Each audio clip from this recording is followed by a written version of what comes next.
only podcast that matters. And it is. It is. It's your podcast for History of punk, proto-punk, new wave, post-punk, goth, grunge, and various other things. rock and roll. Yeah. Anything we like. Whatever we want. Yeah. It's our podcast.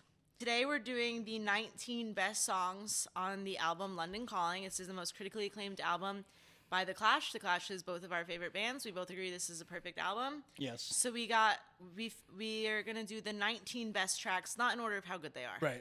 Just the 19 best. Yeah, we're just like celebrating the album, and we just wanted to do our version of the 19 best tracks that are on the album. Yeah. This album is on almost every greatest albums of all time list ever. Yeah, by even the if way. you don't like punk, look at this. So this also, we're going to do, I think, just a mini episode on just the photograph. This is like the best album cover of all time. Yeah. I would love to talk about a mini episode on the photographer, Penny Smith. I actually got in an Instagram argument about this album cover. Did I tell you about this? No. So this dude's like, I just want everyone to know that the reason that he's smashing his bass is because he wanted a new bass, and and the record company wouldn't pay for it, so he decided to smash it so they'd get him a new one. And I just went in there and went, nope. No, it's not true. Incorrect. Yeah. He was frustrated with the security of the show. Yeah. They wouldn't let the audience stand up and dance, so he smashed his bass. Yeah, he was which being is way more punk. punk than what that guy said. And this bass, this is Paul Simonon, the bassist. We're both in love with Paul Simonon. He's literally the only man I'll ever lust for ever again at this point in my life. He's smashing his bass, and the bass, after it's smashed, is part of our logo. It's our logo. Well, and also the only podcast that matters is a Clash reference, because the Clash is the only band that matters. So we really like the Clash. We really like them. Our whole thing is Clash. Yeah. Anyway, so the 19 best songs. Yes. I'm going to just go with track 1. Okay. London Calling. Okay, yeah, great track. It's a perfect song. I remember the first time, like, I bought a Clash CD. I bought London Calling. It was like when CDs were still a thing. Mm-hmm. My mom gave me a ride to the store. I wanted to go buy a Clash album. Bought it. I put on the CD in my mom's car. London Calling started, and my world changed. Yeah. Like, there was no going back. The first notes of London Calling, like those first chords, this is so fucking cool. Yeah. It really is. It's a great way to start It's an album. It's a call to arms. That song, don't you think? And it's just it's so punk. It's so describing the landscape of the state of the city. Yeah. Like it's a punk anthem. Yes. It really is. That's the first one I want to do. Okay, cool. Yeah. All right, so I guess I'll do the second one. Yeah, you go first. So track 2 on the 19 best songs on London Calling. Again, this is not in the order of how good they are. Just, the 19 best songs. I have to go with track 2, Brand New Cadillac. That's a great song. That's one of my all-time favorite Clash songs. I know you told me that, and I was surprised. Yeah. I'm not going to lie, it's not mine, but I love that for you. Yeah, it's a great song. It's a cover, right? It's a cover from, what's his name? Vance Taylor. Vincent Price, maybe? Vincent, yeah, it's a name. It's a blues cover. It's a blues cover from 1974. Only that was 5 years before. Only 5 years for this album, and it was like a B-side from this guy, and they found it. To me, this is like the bass line, the driving, the drums. What I love to do is like put on that track right when I start driving. It's a very cool song to drive to. So one of the things I think that the first time I heard this song was not from The Clash. It was from this rockabilly band that I went to go see when I was in middle school, and maybe it ruined it for me. Ooh, because that'll they didn't do do it. a good job. Rockabilly's not my favorite. The Clash does a great job of it. The Clash, I know it's our favorite band, but I honestly think every time they cover a song, it's better than any other cover of that song. Yeah, Police and Thieves is way better than the so, Junior like, Marvin. yeah, Nothing against Junior Marvin. Nothing against Junior Marvin, but it's better. God, it's so good. So that's your pick for 2. Yeah, that's good. All right, so my pick for number 3 is track 3. Oh, okay. Fine. Jimmy Jazz. Yeah, great song. Such a good song. Chill Yeah. for a punk band, but not punk. Yeah. Kind of gives me like Western cowboy walking into the saloon. But I can also like picture it, like the way that the story they're telling is very London too. It is. But you're right. It is like, it's almost like an outlaw story. It is. It's like the police come looking for Jimmy Jazz. And like, Yeah. oh, he's not here. And he everybody's went, covering he went for him. by, Yeah. but he's not here now. This like, is the song they use in their set list to like break up the set a little bit, I think. Okay, yeah. And they, like, give everybody a chance it's to breathe. It's also great, like, London Calling comes in so hard. Yeah. Brand New Cadillac, cool, Yeah. driving. Jimmy Jazz, like, Pumps the chill brakes for a little second, So I'm gonna go the third on my list, on our list of 19 of the best 19 songs is track 3 from London Calling. from London Calling. Yeah. Okay. Yeah. Cool. All right, so my turn. So number 4 on our list of the best 19 songs from London Calling is going to be track 4, Hateful.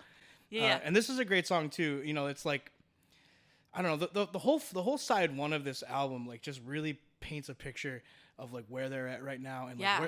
like where rock and roll music is at. I think it makes sense this is like a critically acclaimed album because every song is well written in a way that people don't always associate punk with being that well written. And this album, there's so much storytelling. Right. Like it takes you on a journey into their world. And this is like, I mean, this is a song about buying drugs. Yeah. Like it's a song about being impatient. Yeah. And trying to wait for the man and being hateful. We know what that's like. I know what it's like to be like, would you answer me already? Why are drug dealers so slow? Why are you so slow? I had a drug dealer my friend and I used to buy Adderall from, and I was like, I need you to once a month take Adderall. Mm-hmm. The day you pick up your script and sell it to me. Take one of them. Take one of them that day. So that we can plan, so I can make good fucking plans. track you down Yeah. for 5, because he would be like, meet me here, and we get there. Like, meet me here, we get there, and we'd chase him. And I was like, I was hateful. This is why you have a prescription for Adderall. Yeah, you need it. Not as bad as I do, though. Yeah. So, number 5, 19 best songs on London Calling, track 5. Oh, okay, funny. Yeah. Rudy Can't Fail. Great fucking song. That was my first favorite Clash song. Yeah, it's so good. When I was 14. So good. It's so good. I didn't like reggae. And then little did I know, That's reggae. I love this reggae song. Yeah. I didn't think I liked reggae well into my 20s. And then I was like, wait. It's so The funny Clash that is my favorite band. I like reggae. Paul Simon, the bass player, was like, he was known for not being very good when they started, but all of his reggae bass lines are so good. Yes. And like I've listened to a lot of reggae. My dad was really into reggae when I was growing up, and like Paul Simon plays reggae bass better than half the guys from Jamaica. Yes, I know. He really has a feel for the music. And I do want to do a little mini episode on the story of how Paul joined the band. Mm-hmm. But yeah, we'll just say he was not proficient in his instrument when he just started. Looked really fucking cool. He looked cool. I mean, he is cool. So yeah, I'm going to go with Rudy Can't Fail. When I was like 14, and I used to listen to London Calling every day, every morning on the bus, I would just play Rudy Can't Fail like 3 times in a row before I would move on to the rest of the album. Yeah, I love that though. When you're like, I need to just it's bring so that good. back to It was also cool drinking brews for breakfast. Mm-hmm. Like I was like, oh, they're cool. They're fucking around. I did that. I went through my period in my 20s where I was drinking brews for breakfast. And then you were singing the song when you were doing it. Yeah. And there's like a very fun breakdown. It also starts with "Sing, Michael, Sing." Yeah. I love to like. That's a fun thing to start a song off with. I sing it to my brother every time. That's his first name. Like, yeah, it's a fun song. It really is a fun song. And again, it encapsulates like what they're doing at that point in time. It's like a vibe. It paints a picture for their daily life. Right. It's like you can picture what the tapes were like at rehearsals. The days were like. Yeah, Although, you know what's so cute? Was this the album when they were playing soccer in between the recording sessions? I don't even know. I didn't even know. Oh, you didn't know that story? Mini story. They would like rehearse in the morning. Go play a game of soccer. I didn't even know that about them. And come them. back and rehearse again. That is so cute. I know. Yeah. That's great. All right. What do you think about, what are you doing for 6? All right. So if I was going to pick the 6 best song of the 19 songs on London Calling, I think I'd go with track 6, Wrong and Boyo. Yeah. Which is another like reference to the reggae culture that they were really It's also gives another kind of outlaw vibe. Mm-hmm. It does. Like... It actually, the beginning of it is a blues song. The beginning references a blues song before they switch into the song. They have a different part that they open with. That's actually like an American blues song that they're referencing. But yeah, that's what I would pick for track 6 for sure. There's number 6. been points in time where Wrong and Boyo was my favorite. I think they've all had a place in my heart. When you when you have the same favorite band for 20 years, which I am coming up on 20 years of the same Happy favorite anniversary. band. Thank you. Yeah, basically when I turned 34. I am too, or actually I meant 22 years, I guess. Yeah. Happy anniversary to you. Yeah. Thanks. So you go through phases, and all of my early ones were all off London Calling. Right now, my favorite is we'll get to on this album, and then one of my other favorites is from Sandinista. I think we have the same favorite. I think we do too. We'll get to it. Yeah. One of us will say it. Yeah. So, actually, it's my next pick. Oh, no way. Yeah. Okay. I think number 7 on the list is track 7. Is this your favorite, Death or Glory? Yes.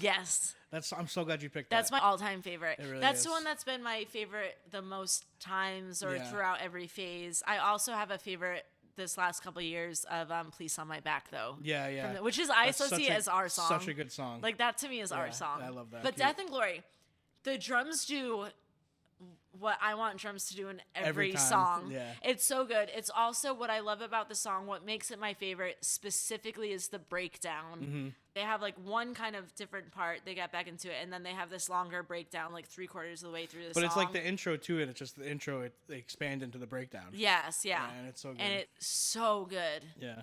It's like when they get to the like, oh, we're gonna travel over mountain, that whole part. And then it all comes back in again. It's like the most hard-hitting guitar. Topper is my favorite drummer ever. Yeah. Paul on bass. Yeah. Perfect vocal. Perfect song. Yeah, it is. Also a punk anthem. All right, so that's, I think, 7. Yeah. All right, so 8 on our list. All right, so number 8 on the best 19 songs on London Calling. Ooh, this is like... I'm going to put it on here because it like deserves a place, but it's going to be track 8, Coca-Cola. Okay, see, a lot of people who love The Clash don't love this song. I'm one of them. I love this song.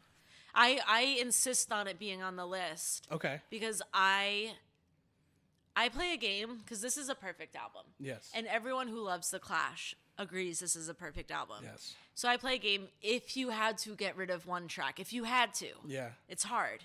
But this wouldn't be yours. This would not, and it's sometimes people pick this one, and it shocks me every time. I'm like, what do you? I think it's I think it's so fun. I think it's a ton of fun. Yeah, I think it would be mine. It would be the one you would ditch. But like, why I'm gonna say there's 2 or 3 I go back and forth that I would ditch, and they're all gonna be on the list of the best songs. Yeah. Because I don't actually dislike it. Just if it's a hard game to play, because like if you had to get rid of one.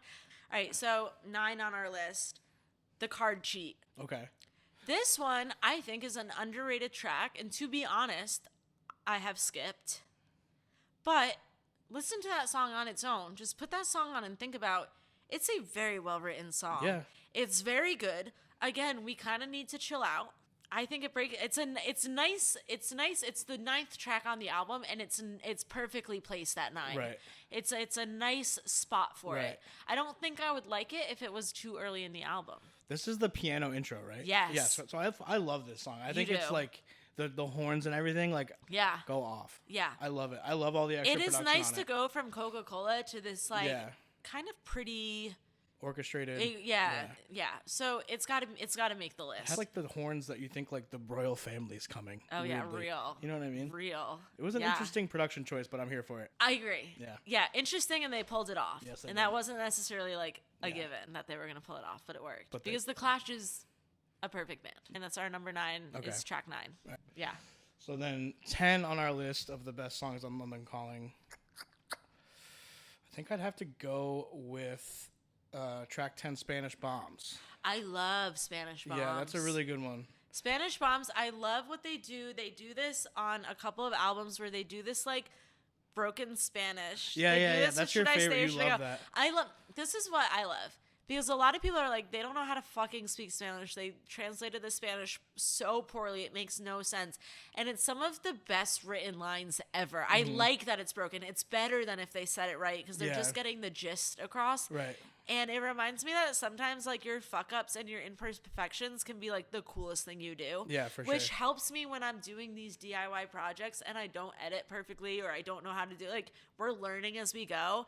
And it's like a confidence booster that like The Clash fucks up their Spanish and it's my favorite lyrics ever. So like we can fuck up too. Yeah, when we do. Yeah. Pretty regularly. Yeah. But I can't fucking figure out the coloring on this thing. Stay tuned. It's hard. Stay it's hard tuned. doing Stick around. Yeah, stick around while I learn these editing apps. All right, 11. This is one I'm not cutting because we're saying the best songs and we're not playing the game where we cut. We're saying the 19 best songs, and this is a perfect song. But sometimes at different phases of my life, The Right Profile has been one that if I had to live without. Yeah. It's not usually a pick, but there have been times where that was my pick. That would be my second pick. Really? Yeah. That being said, banger. Great song. It's a great song. Yeah. Yeah, it would If be you put it silly on to right cut now, it. I would jump up and down. Do you know why they didn't cut it? Because it's a good. great song. Yeah. Yeah. So that's 11. Yeah. Yeah. Okay, cool. Yeah. I love that. All right, so number 12 on our list of the 19 best songs on London Calling. Oh my God. What? Lost in the Supermarket. Oh, this also reminds me of you. Yeah. I remember being in my full-on emo phase in high school, but this song I would listen to on repeat on the way to high school and just be like, nobody understands me. Yeah, because who could? And it's so funny. There's been phases of my life where I've tried to learn how to play this on guitar, and it's kind of a complicated song to play on guitar. Tried it. Yeah. It's like a weird tuning. I just absolutely love this song. It's beautiful. Mick Jones at his best of like capturing childhood forlornness. Yes. Right? Yeah, and it is about his childhood. And then just that line, I empty a bottle and I feel a bit free. Yes. That line hit me so many times. It's the vocals on that song. Because I'm an alcoholic. We can relate to punk rock for multiple reasons. Yeah, some of which is addiction. Yeah, it's a perfect song. It's so sweet. It's Mick Jones. Sometimes Mick Jones writes about cute things. Yeah. Emotional things. But that like sometimes aren't we need anthems. a break from like God love Joe Strummer and his ability politics, to write about the politics in an amazing way. But sometimes I need Mick Jones to croon to me. You know what I mean? Yeah. It's proof, like the Buzzcocks too. It's proof that like you can be cute. You can write a cute song, and I'm not gonna ignore it. I'm gonna sing. Still a bop. Do you remember we made up a game during our COVID pod days where we used to have to just like compete, like just pick a random competition? It was a drinking game called Mind Your Fucking Business, and one of our things was the lyrics. Who would fuck up the lyrics to to Lost in the Supermarket first. And you won. I did win, but I was starting to stumble there because we were drunk. Yeah, right. Yeah. I know it a lot better when I'm sober. All right. 13. Okay. This is one of my favorites, and I don't think it's usually anyone's favorite. So I mean, obviously it's on the list, but it's also, if I had to do top 5, it would probably be on my list. Clamp Down. Oh my God, so good. You like that one? Of course I do. Because I feel like a lot of people, it's not their favorite. No, I fucking love that song. It's a great song. Yeah. It's also it definitely belongs on the top 19 songs It's of London definitely Calling. one of the top 19, for sure. I don't know anyone who wouldn't put it on the top 19. I absolutely do. Yeah, I think we could call around and we're like, all right, if you had to pick the 19 best songs on London Calling, everybody would have it on your list. Everybody would click Clamp Down on. Yeah, it's a really good example of how something can sound punk, but the tempo not be right. It's not like an aggressive pace. But it's aggressive, but in a controlled way. Yeah, absolutely. It's a great song. It is a great song. It's very fun to sing along to. It's very fun to dance along to. It's catchier than it should be, for the vibe. For the vibe, yeah. No, you're right. And I like that. I like that the vibe is kind of like a little heavy, but it's catchy. It's a cool song. It's one of their coolest songs. I agree. I mean, this album, a lot of people have said like the Clash kind of quote unquote broke the barriers of punk rock, whatever. But it's really it's a rock and roll album through and through. And this is an example of them just sort of like leaning on their rock and roll roots a little bit more than on the punk. Okay, so number 14 on the list of the 19 best songs on London Calling. This is a great one. This is a fun one because Paul sings on this one. This is a Guns of Brixton, right? Yes. So this is an interesting song because Paul Simonon, who doesn't normally sing, he's not he's not a lead singer. He not only does he like switch to guitar and sing on this, but why does he switch to guitar? Because he can't sing and play the bass. Did you ever see where he was on stage and he just had a bass and he was playing bass for the show and he went to try to sing and play bass on the song and Mick or Joe, one of them just walks up and takes his bass away. But like as somebody who played bass and sang in bands, sometimes you really can't. It's hard. You can't do it because it's a different kind of muscle rhythm, thing and whatever. But I love this song when I was young and first got into this. Yeah. I had just read the book Guns of Brixton. I didn't even know it was a book. Which is it is. It's like a World War II spy thriller. Wow. So I was like, oh my God, I know that reference. And the best part, the lyrics of the song, when they knock on your front door, how are you gonna come with your hands on your head or on the trigger? Another punk gun? Anthem. There's go. so many anthems on this album. And the way Paul sings it is so heavy and awesome. Yeah. He's the hottest person. I love Paul. Ever? Yeah, probably. Yeah. Sometimes we look at pictures of him and we're like, what the fuck is up with this? Like, he's so attractive. Yeah, sometimes I'm like, this is unnecessary. Yeah. It's over the top. It's like obnoxious. It's over the top. Nobody needs you to be this hot. Can you imagine if he was like one of your friends and you were like, come on, dude. I would be like, if you're not in love with me, I can't be around you. Like, usually I'm like, if somebody doesn't like you back, be their friend. Don't be a dick. Right? But I would be like, I can't be your friend. Yeah. I'm too attracted to you. Yeah, it's too much. And I don't usually like when people are like too hot because I'm like, ugh. Yeah, but he's just. But it's like, what are you supposed to do? effortlessly cool. It fries my brain. It's ridiculous. And I don't even like men. When he wears like, sometimes he wears like, I'm like, are you wearing full bondage gear right now? Are you like, wearing a beret and rocking it? Yeah. Because when Mick wears a beret, it's like, that's cute. Yeah. And then Paul wears a beret, and I'm like, this is pornographic. Like, yeah, no, it's it like is upsetting. It's like inappropriate. Yeah, it really is. When he's like wearing a mesh shirt. Yeah. I'm like, is this appropriate? Like, he should wear pasties on his nipples for sure. I'm checking them out. 15 of the best 19 tracks on London Calling. This is one that I've, at multiple points in my life, done as my song I would drop. Okay. Lovers Rock. Oh, so good. You like it? A lot of people, when I say this is one of 4 that I rotate between. But again, like, I can never stick with it for too long because they're all so good. It's just the melody, the da-na-na-na-na-na-na. I'm like here for it. Yeah, I love it. It is catchy. It's so catchy. It gets stuck in your Mick head. sing this? I think so. Yeah, I think it's a Mick song. Okay, of course it is. Yeah, Like, it has it to sounds be. like a It Mick has to song. be. It's not that I don't like it. It's just like it's one of them. I'm not gonna cut the clamp down. But again, like if we were to like survey everybody that likes the Clash and ask them to make a list of the 19 best songs, every single person of them would put this on the list. Yeah. I bet you $1,000 you can't find one person who wouldn't include put this their list on their list of the 19 best songs of London Calling. All right, so number 16 on the best 19 songs of London Calling is, I'm gonna go with Four Horsemen. Okay, Yeah. I've skipped this one too. Yeah. Sometimes side 4 on this album like can get a little. Thank God it ends with track 19. Right. Because it's a banger. But yeah, so this is 16. So this is one, again, like, it's not that I don't like it. Yeah. Not my favorite. Yeah. It's a little bit of a lull. Yeah. And like the lyrics don't really speak to me. The lyrics don't speak to me, and the Four Horsemen should be a cool song. Because there's a reference to the Four Horsemen of the Apocalypse. Yeah, right? So that should be kind of like a anthem track, and it's a little bit slow. But again, like, definitely belongs on the best 19 songs. It's definitely one of the best 19. Yeah. Yeah. All right, so 17 on our best 19. I'm Not Down. Oh, good one, though. I've gone through phases. Definitely like an underrated song, I think. It's an underrated song. I went through phases where it didn't really move me, and then at some point, one day, it kind of clicked for me.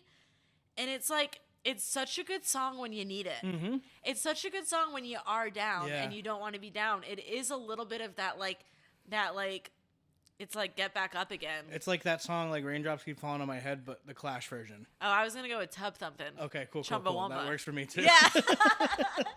Yeah, it's the vibe. It's the pick yourself back up again vibe. It's like, you can come for me, you can kick me, whatever, I'm not down. But it's also sung in a very chill way. Yeah. It's not aggressive. It's in the reggae. It's almost matter vein. of fact. Yeah. It's like, I'm not down. I'm not down. Yeah, it's chill about it while being sort of defiant. Mm-hmm. Very cool. Very cool song. Very Clash. Do you want to do 18 out of our best 19? Yeah, sure. All right, so number 18. Again, this isn't in the order of the best, what we think are like the how best good songs. they are. Right, exactly. It's just the general. Ooh, okay, so number 18 on the 19 best songs is Revolution Rock, and this is that's fucking a good one. Great song. Yeah. This is the penultimate song on the album. Somebody once told me that you put the weirdest song as the penultimate song. Interesting. And like this is like sort of a rule that people follow. Interesting. I gotta go. That's rearrange. not the case here. This is just a stone cold banger. Yeah, it's not weird. Yeah. Revolution Rock is also another one where they're singing about revolution and rock and roll, but again, like the B side of this album has a lot of chill songs. For how punk that when you think about the Clash came out with their self-titled album, and it was the most punk rock album ever to date. Like I think if somebody's never heard of punk before and you had to explain what the genre of punk was, you just played them the Clash self-titled from 1977.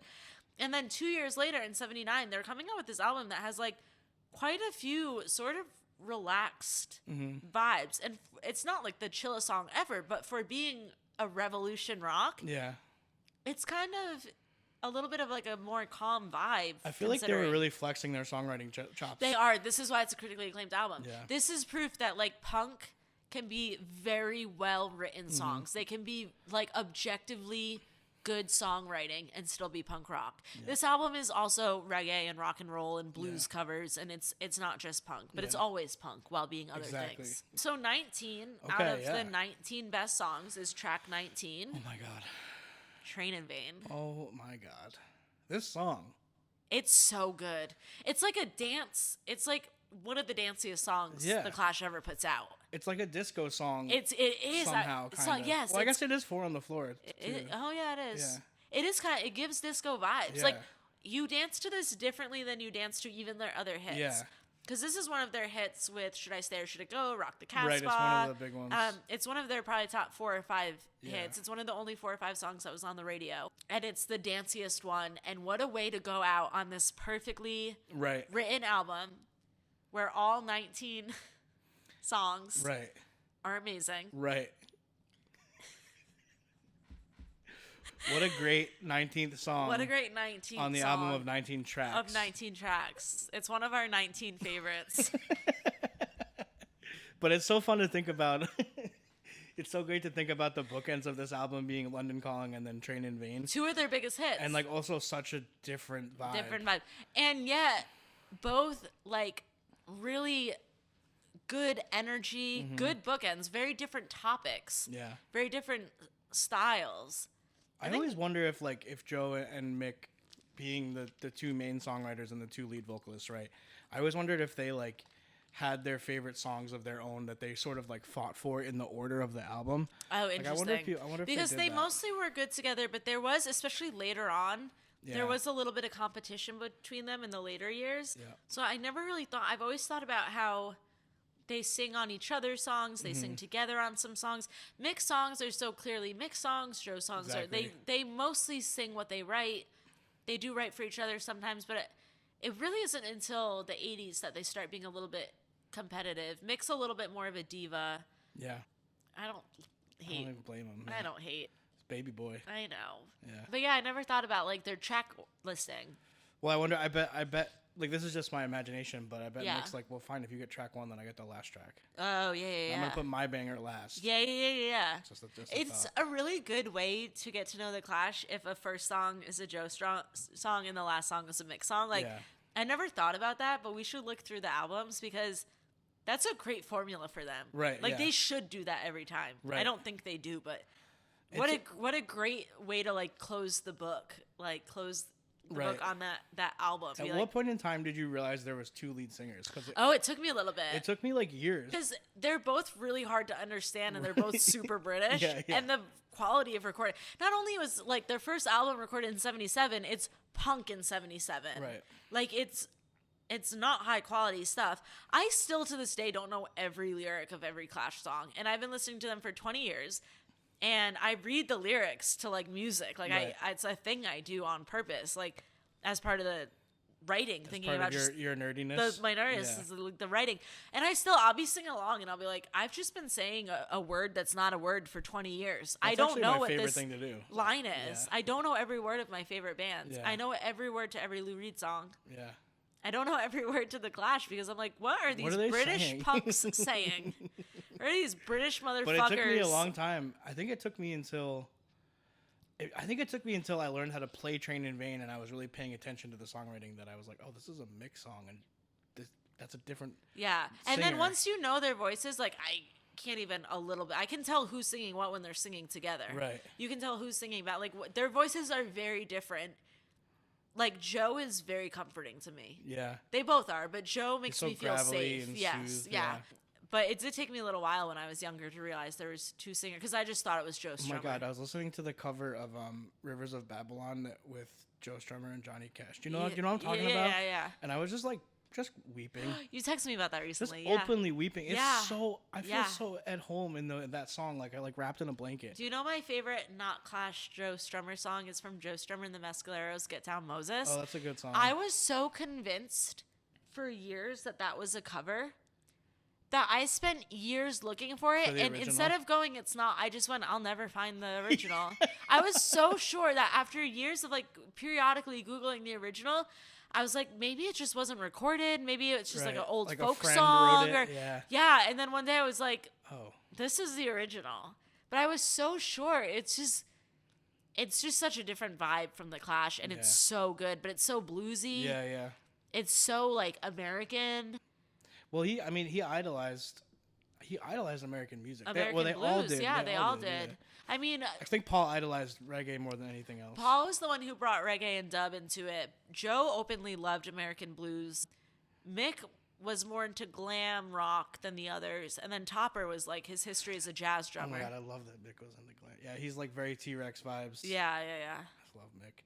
If I could pick one person to party with from the Clash, it wouldn't be Paul, believe it or not. It would be Mick. Really? Because we would just go out like a night in the town He and just dresses like being like a diva. dramatic, Yes, fabulous boys, and I would be so happy to be there. He's a Cancer. Yeah, I fuck with that. Yeah, I love a male Cancer. I would have to go with Paul. Paul's a Sag. I'm a Gemini. Right. Yeah, fiery. I would have. We would be like if Sid and Nancy weren't super toxic. Yeah. We would be like the famous iconic punk couple, but like I would be very sweet to him. I love that for you. Yeah, I wouldn't be like a leech. You wouldn't be manipulating him. Yeah. No. Yeah. And I'd be like, we should get sober. Anyway, this has been our this has been the best 19 songs on London Calling. Top 19 out of 19 tracks. Yeah. On the perfect album, London Calling. Thank you for listening, and if you didn't like it, get your own fucking podcast. Your own fucking podcast. Peace.